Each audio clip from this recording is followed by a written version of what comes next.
So hello everyone, I welcome you all to UIS. So एक important topic discuss करेंगे China के बारे में। एंड काफ़ी सारे टॉपिक्स हैं आज के लिए। So the topics that we are going to discuss are, पहला इंडिया फ्रांस पार्टनरशिप एडिटोरियल का टॉपिक है, मॉनेटरी पॉलिसी जो कि इकोनॉमी का टॉपिक है, this we are going to discuss. So China का एटीट्यूड टुवर्ड्स रशिया, ये टॉपिक भी आईआर का टॉपिक है। इंफ्रास्ट्रक्चर एंड एनवायरमेंट इशू का जो एक केस स्टडी है जिसे आप एग्जाम्पल के रूप में मेंशन कर सकते हैं। फिर आपका SSLV है, ये सैटेलाइट जो स्मॉल सैटेलाइट लॉन्च व्हीकल है, ये साइंस टेक का टॉपिक है। ब्रूस डील के बारे में हम डिस्कस करेंगे, ब्रूस पीपल के बारे में है। So this also we are going to discuss Bruce people. फिर आखिरी में मेंस का प्रश्न मैं आपको अभी आई थिंक आई भी फ्रेम नहीं किया, तो आई विल शेयर, आपको रात को मिल जाएगा इन द सेंस की कम्युनिटी पोस्ट में I will put. So this session is presented by me, my name is Saurabh Pandey. 2024 की अगर आप तैयारी कर रहे हैं, सो अगर आप 2024 की तैयारी कर रहे हैं तो एक बहुत अच्छी अपॉर्चुनिटी है आपके लिए, अनअकैडमी से आप जुड़ सकते हैं। एंड अभी 30% ऑफ है 15 फेब तक, 15 फेब तक। तो अगर आप कंपेयर करो, ये जो अमाउंट आप देख रहे हो जैसे प्लस है, और आइकॉनिक में आपको अलग से मेंटर असाइन होते हैं, प्लस के अंदर ये जो अमाउंट है, और अब अगर आप दूसरे इंस्टीट्यूट से कंपेयर करो तो काफ़ी कम है। और इस अमाउंट में आप सारे एजुकेटर के सारे कोर्सेज एक्सेस करते हो, polity, history, geography, economy, current affair, science, technology, जितने सब्जेक्ट्स आपको पढ़ने, सारे एजुकेटर के सारे सब्जेक्ट आप एक्सेस कर सकते हैं यहाँ। और इस अमाउंट में बहुत ज़्यादा डिफरेंस है, तो ये आपके पास बहुत अच्छी अपॉर्चुनिटी 30% ऑफ की। कोड यूज़ करना है, दैट इज़ SPLIVE। तो unacademy.com में जाना है, UPSC CSE सेलेक्ट करना है, and the code that you have to use is that is SPLIVE। इस कोड का इस्तेमाल करके आप ज्वाइन कर सकते हैं। मेरे द्वारा भी जो कोर्स अभी आ रहा है, एक तो साइंस टेक का एडवांस कोर्स 18 तारीख से शुरू हो रहा है, that I am taking. Screenshot मैं आपको शो करूंगा। अगर आप 23 की तैयारी कर रहे हैं तो इस कोर्स को मिस नहीं करना है, और अभी आज से ऑफर भी शुरू हो रहा है, तो उसका भी आप बेनिफिट उठाओ। तो जो एडवांस कोर्स है साइंस टेक का प्रीलिम्स 2023 के लिए, 18 फरवरी से शुरू हो रहा है। कोड यूज़ करना है SPLIVE, ये बहुत ज़्यादा इंपॉर्टेंट है। और जो भी चीज़ें हैं, जैसे लास्ट में मैं आपको स्क्रीनशॉट शो कर दूंगा, जैसे कल भी मैंने आपको शो किया था, यू विल अंडरस्टैंड। 23 की तैयारी कर रहे हो तो प्लीज़ इस कोर्स को मिस नहीं करना है, ठीक है। सो लेट्स स्टार्ट, शुरू करते हैं। पहला टॉपिक है, this is related with France और इंडिया के रिलेशन की अगर हम बात करें, ठीक है। तो फ्रांस और इंडिया के रिलेशन की बात करें तो कई बार जैसे ये टॉपिक्स, जैसे अब आईआर की ही अगर आप तैयारी करो, इंटरनेशनल रिलेशन को, अगर आप पुराने ज़माने का इंटरनेशनल रिलेशन पढ़ रहे हो ना, कि भारत नेपाल के रिश्ते, और फिर उसके बाद कहानियाँ सुन रहे हो और इस टाइप से, this is not the way for preparing. अगर पॉलिटिकल साइंस आपका ऑप्शनल है, that is a different thing, but when you are preparing for GS general studies के टॉपिक्स आप प्रिपेयर करो, आपको 1.5-2 साल में जो डेवलपमेंट्स हैं उन्हीं पे प्रश्न आते हैं ज़्यादातर। और जब भी कुछ मान लो किसी देश के साथ रिश्ते की बात होती है, तो पुरानी कुछ डेवलपमेंट है उसको भी आर्टिकल्स में आ जाता है। तो वही एक तरीका होता है जिसके माध्यम से हम अपने IR को कवर कर सकते हैं। और आप ये सोचो कि 40 मार्क्स के प्रश्न हैं मेंस के अंदर, आप बड़े बड़े सब्जेक्ट जिनको आप बहुत समय देते हो, उसमें भी ये इतना इससे कम आता है। तो ये ऐसी चीज़ें हैं जिनको हम मिस कर देते हैं, मतलब करते भी हैं तो बहुत ऊपर ऊपर से कर लेते हैं। तो ध्यान में रखना, न्यूज़पेपर के माध्यम से IR जैसे टॉपिक्स बिल्कुल कवर करना चाहिए, और यहीं से प्रश्न आते हैं लगभग 1.5-2 साल के जो रहते हैं। वैसे जनरली पिछली बार 8-9 महीने के अंदर जो टॉपिक न्यूज़ में था वहाँ से भी प्रश्न आपके थे, और सारे ही प्रश्न विद स्क्रीनशॉट मैंने आपको शो किया था। So exploring the blue in the Indian France partnership, ये इंपॉर्टेंट टॉपिक है। इंडिया फ्रांस रिलेशन IR का एक टॉपिक बन जाता है। अब यहाँ पे देखो, एक तो फ्रांस, ये सब फैक्ट्स आपको पता होना चाहिए, इंपॉर्टेंट जैसे लाइन याद होना चाहिए कि इंपॉर्टेंट ट्रेडिंग पार्टनर है, एनुअल ट्रेड लगभग इतना है, 12.42 बिलियन है, 11th largest foreign investor India के अंदर है, इतना इन्वेस्टमेंट। अब देखो, आपको इतना डेटा याद नहीं रहेगा कि कितना परसेंटेज है या कितना, इतना तो याद नहीं रहेगा, लेकिन हाँ, आप ये लाइन जरूर से यूज़ कर सकते हैं कि एक इम्पॉर्टेंट फ्रांस एक इम्पॉर्टेंट ट्रेडिंग पार्टनर है, एक इम्पॉर्टेंट फॉरेन इन्वेस्टर है। तो ये सब लाइन आप अगर यूज़ करोगे तो इट शोज़ कि इट विल शो कि क्या जिस तरीके के एक रिलेशन इंडिया फ्रांस के बीच में वो आपका एग्जिस्ट करता है। तो एक crucial defence deal, increase military to military agreement भी है, जैसे फ्रेंच स्कॉर्पियन कन्वेंशनल सबमरीन है, वो इंडिया में बिल्ड की गई। अब इसमें डिफेंस लेवल पे भी इंडिया और फ्रांस के रिश्ते इंप्रूव हुए हैं।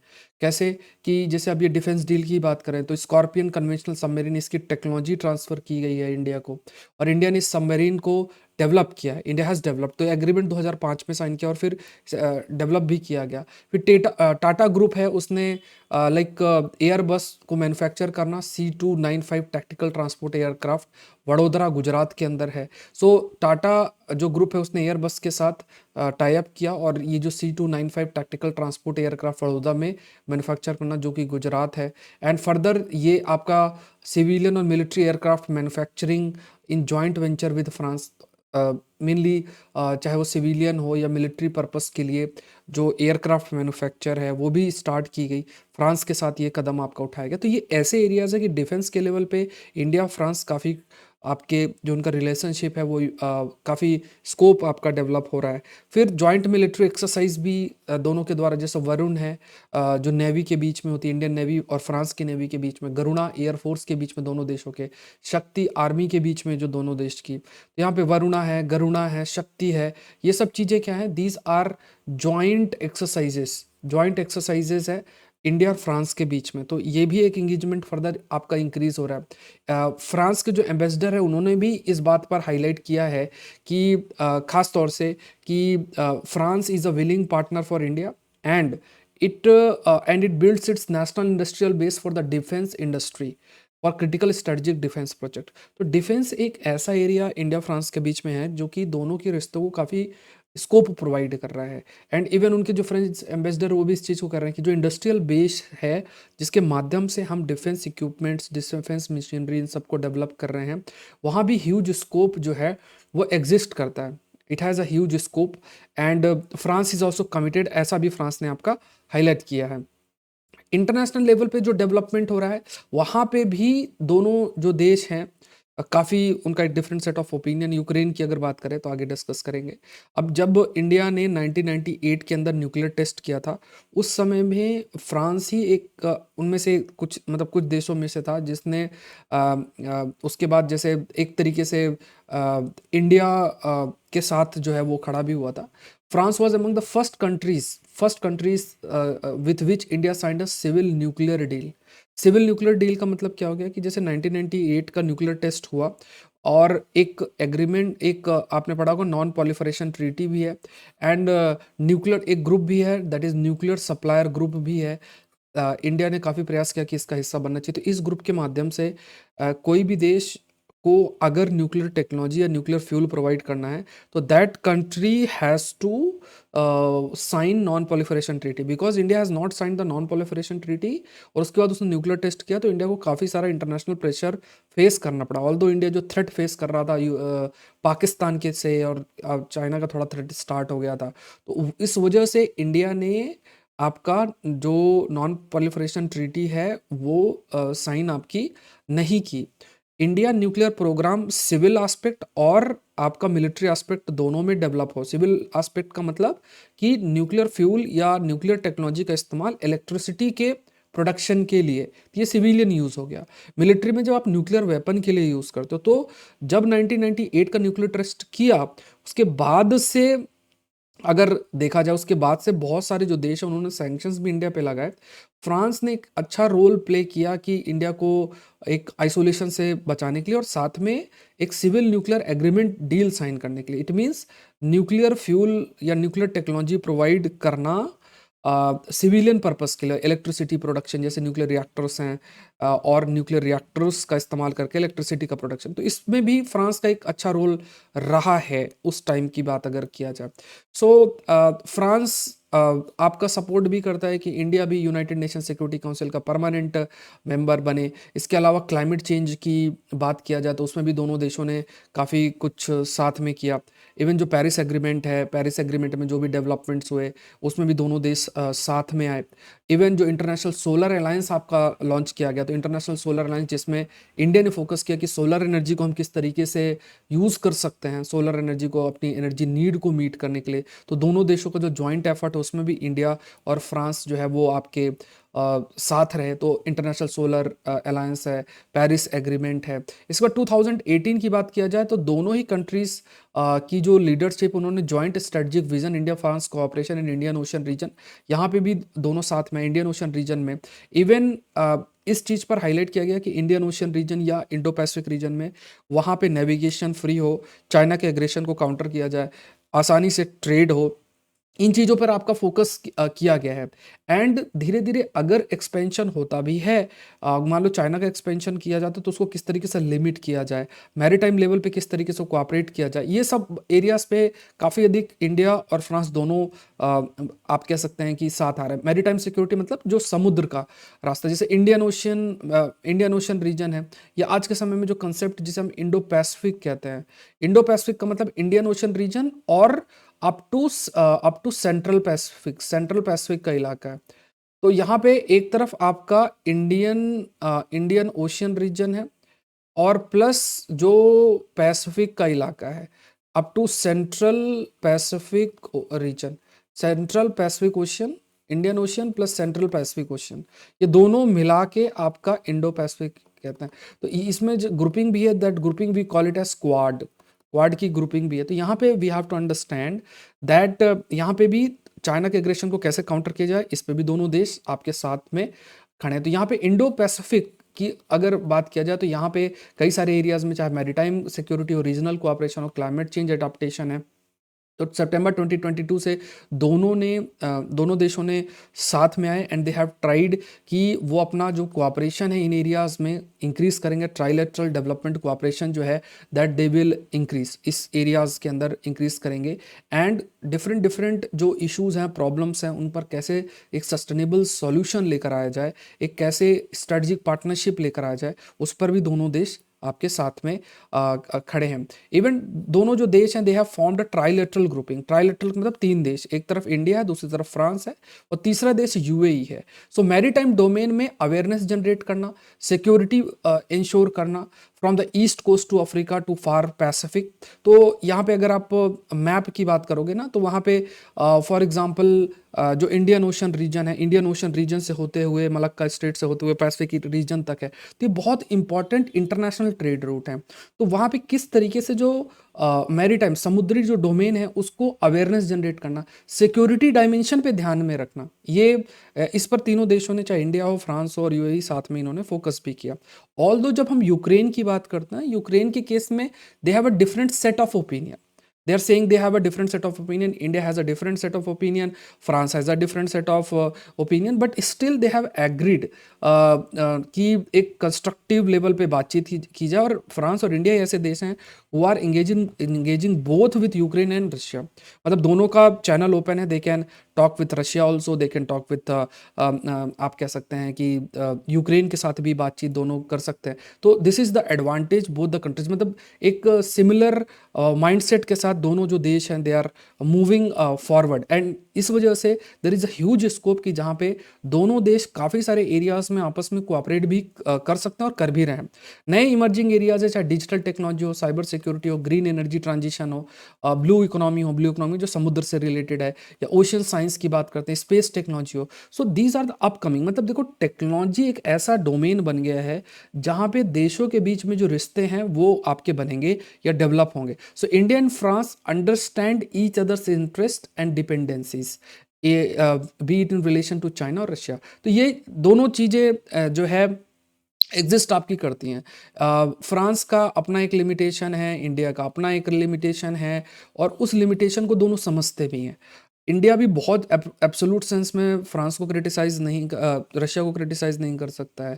फ्रांस को भी चाइना के साथ रिश्ते बना के रखने हैं। तो दोनों अपने जो लिमिटेशंस है they understand, and they are trying to forge a relationship. अपने जो रिलेशनशिप है उसको बनाने का प्रयास कर रहे हैं जो नए इमर्जिंग एरियाज हैं, चाहे वो डिजिटाइजेशन हो, साइबर सिक्योरिटी हो, ग्रीन एनर्जी हो, या ब्लू इकोनॉमी आपकी हो जाए। नेक्स्ट टॉपिक है, this is related with inflation. तो अभी जैसे मॉनेटरी पॉलिसी अनाउंस हुई है, 25 बेसिस पॉइंट से जो इंटरेस्ट रेट है वो आपका इंक्रीज किया गया है। तो उस पर कुछ जो एक डिफरेंट सेट ऑफ डायमेंशन है that we are going to discuss. एक ओवरव्यू है, इस पर काफ़ी सारे आर्टिकल्स आएंगे, तो we will discuss that also. But अभी फिलहाल के लिए एडिटोरियल में ही अगर देखोगे, price stability is must for the durable economic recovery. अब इसमें क्या चर्चा है उसको थोड़ा सा एक बार गो थ्रू हो जाता है। Let's discuss about it.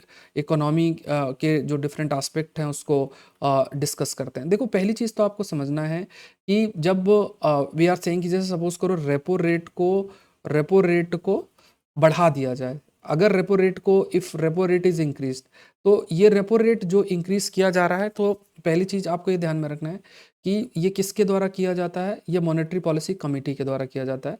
So monetary policy committee में सरकार के भी रिप्रेजेंटेटिव हैं और आरबीआई के जैसे गवर्नर हैं, डिप्टी गवर्नर है, वो भी इसका हिस्सा होते हैं। आई थिंक 6 मेंबर्स आपके होते हैं। दे डिसाइड कि जो डिफरेंट पॉलिसी रेट है, जिसमें रेपो रेट है। रेपो रेट क्या होता है? बेसिकली उस रेट में जिसमें जो बैंक है वो सेंट्रल बैंक से उधारी ले सकते हैं। बैंक सेंट्रल बैंक से उधारी लेते हैं, उसको हम रेपो रेट बोलते हैं। सपोज करो अगर रेपो रेट इंक्रीज हो जाता है, सो बैंक के पास, एक एग्जांपल लेते हैं, मान लो 10,000 करोड़ रुपए बैंक के पास हैं। सो बैंक इसमें से सर्टेन अमाउंट पे कर सकता है। 9,000 करोड़ मान लो उसने 9,000 करोड़ उसने लोन दे दिया। उसको पता है कि अगर रेपो रेट कम है तो वो सेंट्रल बैंक से उधारी ले सकता है। अगर सपोज रेपो रेट बहुत हायर है, सो बैंक क्या करेगा? बैंक उतना ही लोन दे पाएगा जितना उसको लगता है कि उसे डिफ़ॉल्ट ना कर दे।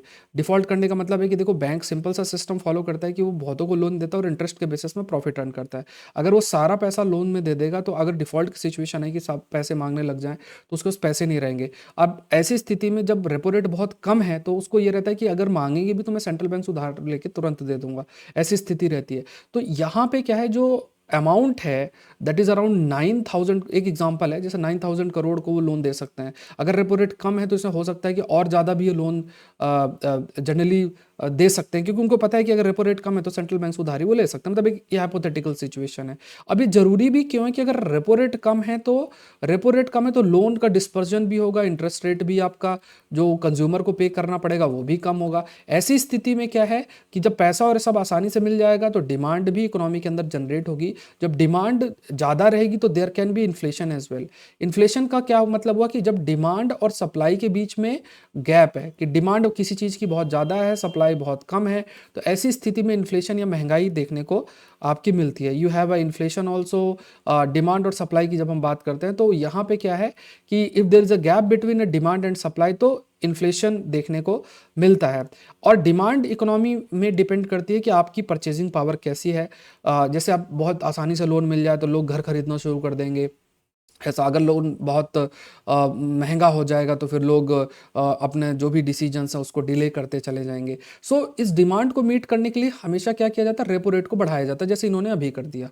तो रेपो रेट, अब इसमें नुकसान क्या है कि आप कुछ लेवल पे जो इन्फ्लेशन है उसको कंट्रोल करने के लिए आपने रेपो रेट बढ़ा दिया, जिससे जो लोन है वो कॉस्टली पड़ गया। लेकिन इसका एक और जो एम रखना ये लोग चाहते हैं, like the aim that they want to emphasise, कि अगर ये कंटिन्यूस बेसिस में रेपो रेट बढ़ता चला जाएगा तो ग्रोथ के लिए जो पैसे की ज़रूरत है वो आपकी कम हो जाएगी। जैसे अब कंपनीज, कॉर्पोरेट सेक्टर, उनको आसानी से लोन चाहिए, ज़्यादा इंटरेस्ट रेट पे ना हो, तभी वो इन्वेस्ट कर सकते हैं, या इंफ्रास्ट्रक्चर में इन्वेस्टमेंट करता है तो पैसे की ज़रूरत है तो बैंक ही लोन प्रोवाइड कर पाएंगे। बट बिकॉज रेपो रेट बढ़ेगा तो जो कॉस्ट है वो भी बढ़ता जाएगा, और जो डिसीजन मेकिंग होगी कॉर्पोरेट सेक्टर की, इंडस्ट्रीज की, वो भी डिले होती चली जाएगी। That will affect the growth. तो एक तरफ रेपो रेट आप बढ़ाते क्यों? क्योंकि आप डिमांड को कंट्रोल करना चाहते हो और डिमांड के माध्यम से आप इन्फ्लेशन को कंट्रोल करना चाहते हो, but it will also have a negative impact on the growth. मतलब ऐसा नहीं कि आप पूरा इन्फ्लेशन पर ही फोकस कर दो। अगर आपने पूरा इन्फ्लेशन पे फोकस कर दिया तो growth will also be diluted. इसलिए इन्फ्लेशन टारगेटिंग पर फोकस किया जाता है। इन्फ्लेशन टारगेटिंग मान लो 4% प्लस माइनस 2% जो आपका रखा जाता है कि 6% से ज़्यादा नहीं होना चाहिए, 2% से कम नहीं होना चाहिए, इस टाइप से। बट अभी अगर इससे ज़्यादा इन्फ्लेशन होता है या इससे कम होता है तो उसमें आरबीआई को अपना एक्सप्लेनेशन देना पड़ता है। But still because of the growing inflation repo rate को इंक्रीज किया गया, जिससे कि कहीं ना कहीं इन्फ्लेशन को कंट्रोल किया जाए। लेकिन एक चीज़ और भी हाईलाइट की जा रही है, ये कहा जा रहा है कि क्या इन्फ्लेशन के पीछे सिर्फ मॉनेटरी फैक्टर्स हैं कि आपके हाथ में पैसा है इसी वजह से इन्फ्लेशन है, डिमांड हाई है इसलिए इन्फ्लेशन। इन्फ्लेशन के नॉन मॉनेटरी फैक्टर्स भी हो सकते हैं, इस पर आप अपने व्यू पॉइंट देना।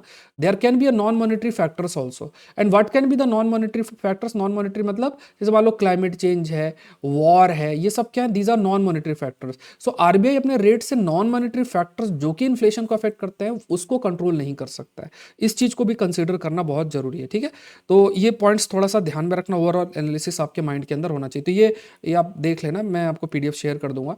ठीक है, नेक्स्ट पीडीएफ आपका Saurabh Pandya academy telegram channel पे I will share with you.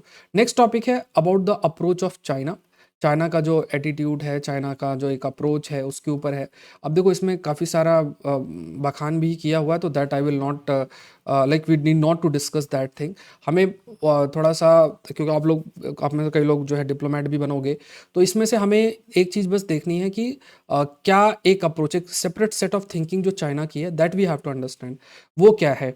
अब इसमें बहुत सारे टॉप पॉइंट्स चाइना को एक न्यूट्रल दिखाने का या पॉजिटिव दिखाने का कोशिश किया गया है, तो अब उसमें ठीक है, I will discuss with you, आप उसको एक बार देख लेना। लेकिन यहाँ पे कुछ एस्पेक्ट है, उसको देखते हैं। ये आईआर का टॉपिक है। देखो यहाँ पे पहली चीज़ आपको समझना है कि प्रेजेंटली जो कन्फ्लिक्ट है, इसको थोड़ा समझना। आईआर का टॉपिक है, एक तरफ यू हैव चाइना, दूसरी तरफ आपका यूएसए, तीसरी तरफ आपका इंडिया, और चौथी तरफ आपका रशिया। ये चार देश का रिलेशन डायनेमिक्स समझना। देखो चाइना को एक रिश्ता बना के रशिया के साथ रखना है। क्यों रशिया के साथ रखना है? Because it also wants to counter USA dominance. साथ में जब वो आइसोलेट होगा तो आइसोलेशन में रशिया के साथ चाइना मिल सकता है, चाइना रशिया के साथ मिल सकता है। Russia also need China to counter USA, simple सी बात है। इसके अलावा रशिया इंडिया के साथ एक रिश्ता बना के रखना चाहता है, because it don't want to give the free hand to China. उसको भी पता है कि अगर एशिया के अंदर जो चाइना का इन्फ्लुएंस है उसको अगर काउंटर करना है तो इंडिया के साथ एक रिश्ता बना के रखना पड़ेगा। इवन जो सेंट्रल एशिया का इलाका है, सेंट्रल एशिया में रशिया का प्रेजेंस बहुत अधिक हो रहा था, बहुत अधिक, क्योंकि सोवियत यूनियन का हिस्सा थे और ये सब। लेकिन अब चाइना का इन्फ्लुएंस बहुत अधिक इंक्रीज हो गया, तो एकदम रशिया के क्लोज चाइना काफ़ी आ गया। चाइना रशिया के इन्फ्लुएंस को भी काउंटर कर रहा है, ये एक पॉइंट देखने को मिल रहा है। यूएसए को इस चीज़ का पता है कि अगर वो पूरा फोकस रशिया के पर ही उसको सप्रेस करने के लिए करेगा तो ऐसी स्थिति में चाइना को बहुत स्पेस मिल जाएगा। तो वो भी कहता है कि ठीक है, जैसा भी अभी बोला गया कि अगर आप ऑयल बाय करना चाहते हो इंडिया के साथ तो कर लो, अगर आप डिफेंस डील करना चाहते हो तो कर लो। ऐसा बातें अब यूएसए कहने लग गया। क्यों? क्योंकि उसको पता है कि अगर उसने पूरा प्रेशर डाल दिया रशिया पे तो रशिया पूरा चाइना पे डिपेंडेंट हो जाएगा, और जितना रशिया के द्वारा स्पेस खाली होगा उस पर चाइना डोमिनेट कर जाएगा। और यहाँ पे बहुत ज़्यादा ज़रूरी है कि चाइना को भी काउंटर किया जाए, और चाइना को काउंटर करने के लिए उसे इंडिया को भी एक सपोर्ट प्रोवाइड करना है कि वो रशिया के साथ एक रिश्ता बना के रखे कुछ लेवल पे, जिससे कि चाइना भी काउंटर कर सके। तो ये रिलेशनशिप डायनेमिक्स बहुत कॉम्प्लेक्स है, बहुत ही कॉम्प्लेक्स है कि यूएसए को इंडिया को चाहिए, इंडिया चाहिए चाइना, इंडिया को यूएसए चाहिए चाइना को काउंटर करने के लिए। और ये भी पता है उसको कि अगर इंडिया रशिया के साथ नहीं रहेगा तो ऐसी स्थिति में, ऐसी सिचुएशन के अंदर अगर देखा जाए तो ऐसी स्थिति में जो चाइना है वो पूरे तरीके से रशिया के क्लोज चला जाएगा, और इंडिया और रशिया का relation will also be affected. तो इंडिया को रशिया के साथ भी एक रिश्ता बना के रखना है। ये सब डेवलपमेंट या रिलेशन डायनेमिक्स हमको क्लियर होना एक तरीके से चाहिए। अब इसमें देखो एक जो पॉइंट हमें समझना है कि जो चाइना है ये कन्फ्लिक्ट में, जो कन्फ्लिक्ट है प्रो रशियन न्यूट्रलिटी है, मतलब रशिया के प्रति जो अप्रोच है चाइना का वो क्या है, किस प्रकार का अप्रोच है, whether that approach is favourable to, क्या वो जो अप्रोच है वो फेवरेबल है रशिया के या फेवरेबल रशिया के नहीं है। तो यहाँ पे हमें ये समझना है कि रशिया और चाइना एक कॉम्प्रहेंसिव स्ट्रेटेजिक पार्टनरशिप की तरफ जो है जरूर से मूव कर रहे हैं, लेकिन जो चाइना वो एक प्रकार का रिश्ता भी बना के रख रहा है। जैसे फॉर एग्जाम्पल, मतलब एक न्यूट्रलिटी वाला बना के भी रख रहा है।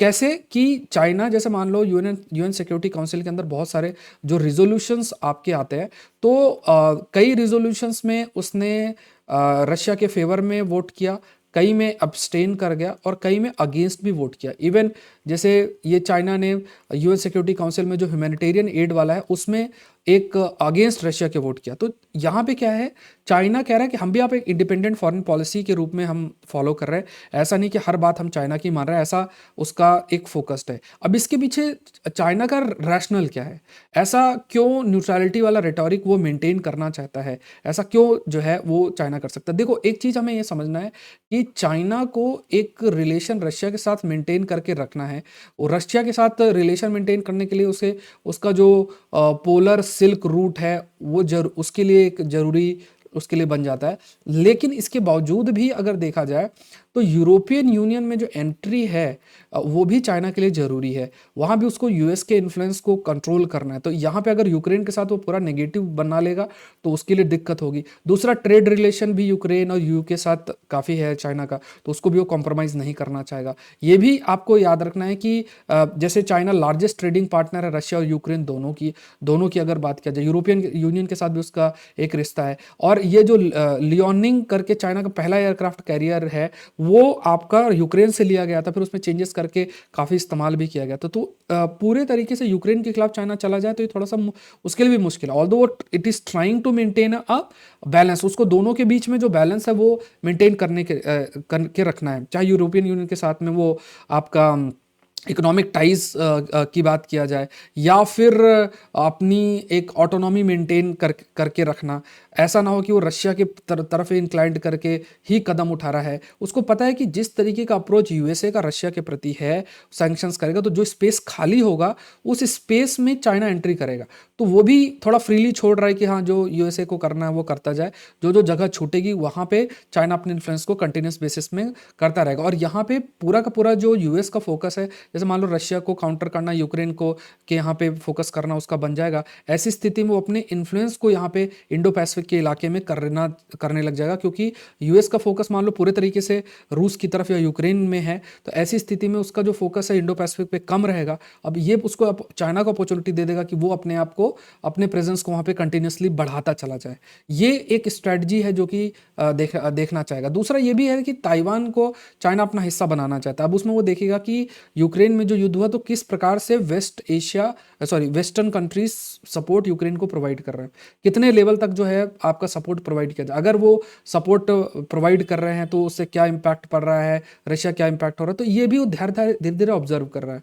अगर जरूरत पड़ेगी तो फिर अपने आप को स्ट्रांग करके वो ताइवान पे इन्वेजन करके उसको अपना हिस्सा बनाने का प्रयास करेगा। चाइना इस प्रकार के अप्रोच है, बट वो वेट एंड वॉच वाला जो सिनारियो है, उस सिनारियो के तहत काम आपका कंटिन्यूस बेसिस में कर रहा है। तो China can fill the economic void जो रशिया लेफ्ट कर रहा है because of the war and all. ये सब डेवलपमेंट देखना है। नेक्स्ट है, दिस इज रिलेटेड विथ, ये केस स्टडी के रूप में आप मेंशन कर सकते हो। एंड ये बेसिकली यू कैन हाईलाइट, जैसे आप मान लो केस स्टडी है कि जब हम इंफ्रास्ट्रक्चर डेवलपमेंट करते हैं तो उसका इम्पैक्ट है, उसको कंट्रोल करने के लिए क्या कदम है। तो बहुत बढ़िया केस स्टडी आप हाईलाइट कर सकते हो कि देखो, एक प्रोजेक्ट जिसका कॉस्ट 100 करोड़ था उसका कॉस्ट 10,000 करोड़ हो गया। क्यों? क्योंकि जो मैनग्रोव्स हैं उनको बचाने के लिए नीचे से टनल ले जाके और फिर आपका डेवलप किया जाएगा। तो ये चीज़ क्या है, अब आपको लगे यार 100 करोड़ है और 10,000 करोड़ है, बट आप ये सोचो ना कि जो सर्विस मैनग्रोव्स प्रोवाइड कर रहे हैं वो कितना बड़ा मतलब पॉजिटिव है। उसको ये 10 करोड़ क्या 1 लाख करोड़ का सर्विस ये तो मैनग्रोव्स आपको प्रोवाइड कर रहे हैं। वहाँ पूरा क्लीनिनेस, टूरिज्म, बहुत सारी ऐसी चीज़ें हैं जो एनवायरमेंट इकोलॉजी में एक रोल है मैनग्रोव्स का, वो एक बहुत बड़ा रोल है। तब अगर आप इसको पूरा काट दोगे, आप सोचोगे यार 100 का 10 करोड़ लग रहा है, 10,000 करोड़, सॉरी 10,000 करोड़ आपका लग रहा है तो मतलब 100 टाइम्स ज़्यादा लग रहा है। तो ऐसी स्थिति के अंदर अगर हम इकोनॉमिक सेंस में देखें तो हमें लगेगा ज़्यादा लग रहा है, बट इकोलॉजिकल सेंस में देखो तो आपको अगर अच्छा कम ही लग रहा है। तो ये एक केस स्टडी है जो कि आप हाईलाइट कर सकते हो। अंडर सी टनल कंस्ट्रक्ट किया जाएगा महाराष्ट्र थाने क्रीक के अंदर, जिससे कि इन मैनग्रोव्स को बचाया जाए। तो एनवायरनमेंट के प्रोटेक्शन और स्टेप के बारे में अगर आप कभी कुछ लिखना चाहो तो इस केस स्टडी को जरूर से मेंशन आपको करना चाहिए। ये पॉइंट आपके लिए इंपॉर्टेंट बन जाता है। दूसरा एक ये आईआर का टॉपिक है, इसमें थोड़ा स्क्रीनशॉट आई थिंक मेंशन हो गया। अच्छा, इसका पीडीएफ आपको Saurabh Pandey Unacademy Telegram channel पे मिलेगा। मंडे टू फ्राइडे आपका प्रीलिम्स बूस्टर सेशन होता है, तो 7 AM को होता है। तो वो आप लोग का इंडियन एक्सप्रेस, पीआईबी, जितने डिफरेंट न्यूज़पेपर में टॉपिक्स हैं 7 AM मॉर्निंग को हो जाता है। वो आप लोग जरूर से गो थ्रू होना, नोट्स अपना शॉर्ट में उसमें प्रिपेयर कर लेना। एक तो ये ध्यान में रखना है। अभी 12:15 बजे I will take one important current affair video, तो आप लोग देख लेना। एक मैंने बार्ड के बारे में एक वीडियो ऑलरेडी क्रिएट कर रखा है, और एक लेक पॉवेल, ये याद रखना। इस पर कल मैंने एक वीडियो आप लोग को डाला था लेक पॉवेल के ऊपर, ठीक है। तो ये तो ज्योग्राफी का बहुत इंपॉर्टेंट टॉपिक है और बहुत यूनिक है ये टॉपिक। मतलब इसमें कैसे कोलोराडो बेसिन में चेंजेस किया जा रहा है और उसके लेक पॉवेल अफेक्ट हो रहा है, इसको जरूर से देखना। इसको केस स्टडी भी आ सकती है, और केस स्टडी के रूप में भी मेंशन कर सकते हो। और मतलब बहुत अच्छे तरीके से वो एक्सप्लेन्ड है, इस पर रिसर्च आई थी अभी, तो आई हैव कवर्ड इट। तो ज्योग्राफी का इंपॉर्टेंट टॉपिक है लेक पॉवेल के बारे में, तो वो वीडियो ऑलरेडी है आपका, ठीक है, अपलोडेड है। कल आई हैव अपलोडेड इट, तो प्लीज़ गो थ्रू इट। अब कोई भी जो इंपॉर्टेंट टॉपिक होगा वो मैं भी आपके लिए कवर करवा दूंगा, ठीक है। तो आई विल कवर। अभी 12:15 बजे भी एक सेशन, 12:15 12:30 बजे के बीच में एक वीडियो आपको मिलेगा। तो अब देखो यहाँ पे एक ये है जो बैलून वाला कंट्रोवर्सी चल रही है, आईआर का एक टॉपिक बनता है। तो इसमें कहा गया कि यूएसए ने ये कहा है कि वो स्पाई बैलून था चाइना का, और उन देशों के साथ यूएसए बात करेगा जहाँ पे चाइना ने अपने स्पाई बैलून सेंड किए हैं, ये एक है। तो यहाँ पे जब भी आप यूएस चाइना का रिलेशन डायनेमिक या कुछ इंटरनेशनल ऑर्डर जियो पॉलिटिक्स पे चर्चा करते हो, तो you can mention about the kind of development. ये स्पाई बैलून का भी एग्जांपल आप कोट कर सकते हो। नेक्स्ट टॉपिक देखते हैं। This topic is related with science and technology and small satellite launch vehicle के बारे में। इसमें कुछ इंपॉर्टेंट एस्पेक्ट है। तो इसरो के द्वारा जो आपका लॉन्च किया गया है, सो इसको अगर देखा जाए तो ये टॉपिक आपका साइंस एंड टेक्नोलॉजी का स्मॉल सैटेलाइट जो लॉन्च व्हीकल D2 है, ये लिफ्ट करेगा श्रीहरिकोटा से, ठीक है, लिफ्ट करेगा, आज लिफ्ट करेगा। तो देखो ये जो है आपका श्रीहरिकोटा से है, और ये अर्थ ऑब्जर्वेशन जो सैटेलाइट 07 है, इसको इसरो में इंजेक्ट करेगा, ठीक है। तो यहाँ पे यूएस बेस्ड फर्म एंटेरिस और जैनुस वन, ठीक है, तो ये Chennai based startup space kids, आज़ादी सैट 2 सैटेलाइट, इस इन 3 चीज़ों को ये सैटेलाइट्स को 450 किलोमीटर सर्कुलर ऑर्बिट में आपका डालेगा। तो यहाँ पे जो लोअर अर्थ ऑर्बिट है लगभग 400 किलोमीटर का, तो वहाँ पे इसको इन सैटेलाइट्स को ये प्लेस करेगा, 15 मिनट के अंदर ही पहुँच जाए। तो यहाँ पे ये पॉइंट भी आपको ध्यान में रखना है। तो ये क्या है, जैसे मान लो आप यूएस का है फर्म एंटेरिस का जैनुस वन है, अब इसको अगर आप भेज रहे हो तो यूएस वाले कुछ पैसा हमको प्रोवाइड करेंगे, तो इससे अर्निंग है। तो ये कमर्शलाइजेशन ऑफ इसरो, या कमर्शलाइजेशन जब हम स्पेस की बात करते हैं, उसमें आप एग्जाम्पल भी मेंशन कर सकते हो। इस तरीके की सर्विसेज करके भी वी विल अर्न। तो अर्थ ऑब्जर्वेशन जो सैटेलाइट की अगर बात किया जाए, तो इसमें एक टेस्टिंग भी चल रही है कि कैसे स्मॉल सैटेलाइट्स बनाए जा सकते हैं, उनको लॉन्च किया जा सकता है, इस पर वर्क आपका किया जा सकता है, ऐसे पेलोड डेवलप किए जा सकते हैं। जैसे मान लो कई प्रकार के ह्यूमिडिटी साउंडर, स्पेक्ट्रम, इस टाइप के कि जो ह्यूमिडिटी कितनी है, मॉइस्चर कितना है, ये मतलब अर्थ ऑब्जर्वेशन जो सैटेलाइट्स में डिफरेंट डिफरेंट पेलोड्स को, उनकी टेस्टिंग आपकी की जा सकती है, जो की जा रही है। जेनुस वन ये भी एक टेक्नोलॉजी डिमॉन्स्ट्रेटर है कि कुछ टेक्नोलॉजी की टेस्टिंग ये लोग कर रहे हैं। स्मार्ट सैटेलाइट मिशन के माध्यम से इसको लॉन्च किया जा रहा है। एंटेरिस सॉफ्टवेयर एक सॉफ्टवेयर प्लेटफॉर्म है, उस पर इसको डेवलप किया जा रहा है। 8.7 सैटेलाइट आज़ादी सैट 2 भी एक लाइक लगभग 750 गर्ल्स स्टूडेंट अक्रॉस इंडिया, जो कि स्पेस किड्स इंडिया चेन्नई के द्वारा गाइडेड है, तो उनके द्वारा डेवलप किया गया, तो उसके माध्यम से भी टेस्टिंग की जाएगी। तो यहाँ पे क्या है, the idea behind this launch is small satellite launch vehicle की अगर बात किया जाए, कैसे हम अपने स्पेस टेक्नोलॉजी को और इम्प्रूव कर सकें। Even human resource, women empowerment पे भी आप ये एग्जांपल मेंशन कर सकते हो ना। 750 जो गर्ल्स स्टूडेंट अक्रॉस इंडिया है, उनका तो स्पेस किड्स इंडिया चेन्नई के द्वारा गाइड करके और फिर इसको डेवलप किया गया, और उसको फिर अभी आपका आप कह सकते हैं लॉन्च किया गया। तो यहाँ पे ये पॉइंट आपको ध्यान में रखना, you can give the example relating to it. Next देखते हैं, for Brus feeling rootedness in the vote. अब ये टॉपिक है, तो थोड़ा ब्रूस के बारे में लेट्स डिस्कस। ये टॉपिक आपका जीएस पेपर 3 पॉलिटी गवर्नेंस के अंदर भी आ सकता है, जीएस पेपर 3 के अंदर भी देखा जाए। तो देखो, ब्रू और रियांग एग्रीमेंट आपका साइन किया गया था, एंड त्रिपुरा और मिजोरम, ये 2 स्टेट हैं जिनके बीच में है। तो ब्रूस रियांग जो एग्रीमेंट है, इसमें आपके होम मिनिस्टर थे, और उसके बाद गवर्नमेंट ऑफ त्रिपुरा, मिजोरम और जो ब्रू रियांग रिप्रेजेंटेटिव थे, उनके बीच एग्रीमेंट 2020 के अंदर आपका साइन किया गया था।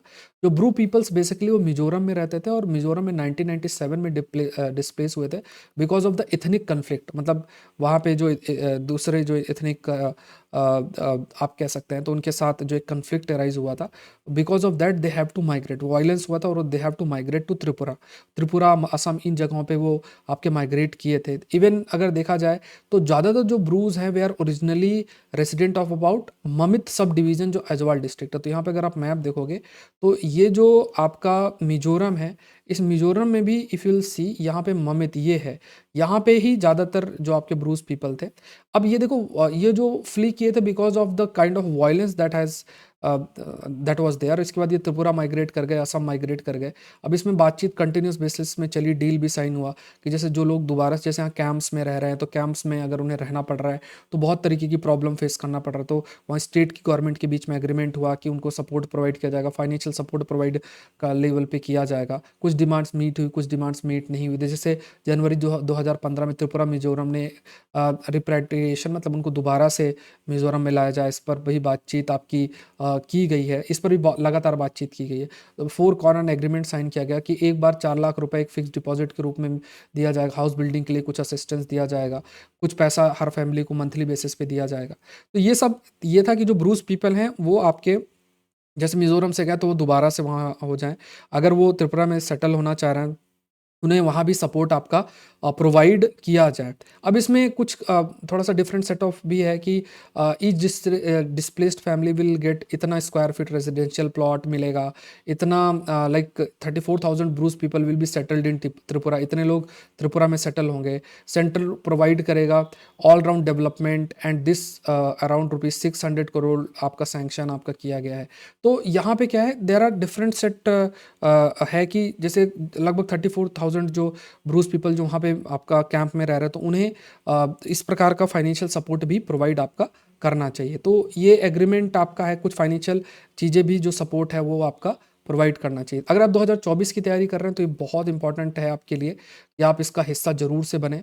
unacademy.com में जाना, यूपीएससी सीएससी सेलेक्ट करना, by using the code SPLIVE आप ज्वाइन कर सकते हैं। तो यहाँ पे आप देखो ये अमाउंट में आप सारा आपका प्रिपरेशन इंक्लूडेड है, पूरा का पूरा जो प्रिपरेशन है दैट इज़ देयर।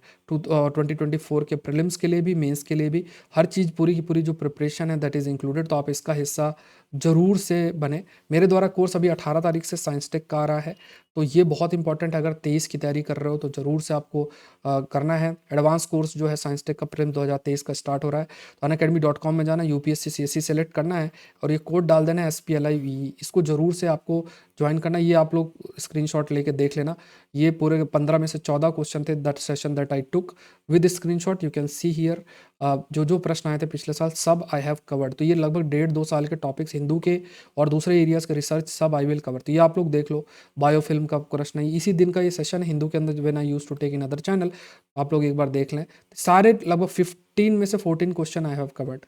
ये आप with screenshot you can see it. ठीक है, किसी का एक क्वेश्चन भी आ जाए तो उसमें बहुत दिखाते हैं। यहाँ पे यू कैन सी 15। अभी IR का आई कैन शो, पॉलिटी का आई कैन शो, इकोनॉमी का आई कैन शो।